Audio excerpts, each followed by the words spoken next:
The show that we're doing right now for MTV, we're doing a series on different things that have influenced rock and roll music, and we're doing an hour show right now on progressive rock.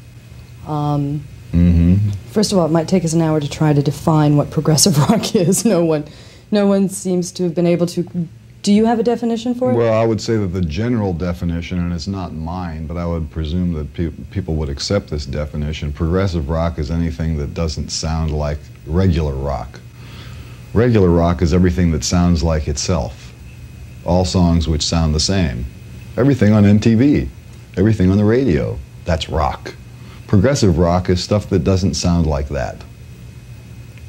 Some of the bands that we're going to be highlighting, Frank, in this show are Procol Harum and Traffic and Pink Floyd and Jethro Tull and Genesis and ELP and, yes, King Crimson, Devo. Obviously, in talking about you, do you have any comments on any of these bands? Is that progressive rock? Well, I wouldn't say so. You'd consider none of these bands progressive rock? Name them again and I'll go through Procol Harum. No. Traffic? No. Pink Floyd? Sometimes. Jethro Tull? Sometimes. Genesis? Sometimes. Emerson, Lake and Palmer? Sometimes. Yes. Sometimes. King Crimson? Sometimes. Devo? No. Why?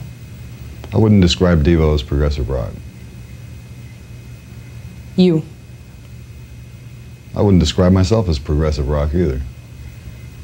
How would you describe it? In fact, a lot of times it's not even rock and roll at all. It just happens to be consumed by a rock and roll audience. Do you think that you as a musician have had any influence on any of the bands that the list that we just went through? It's always a possibility.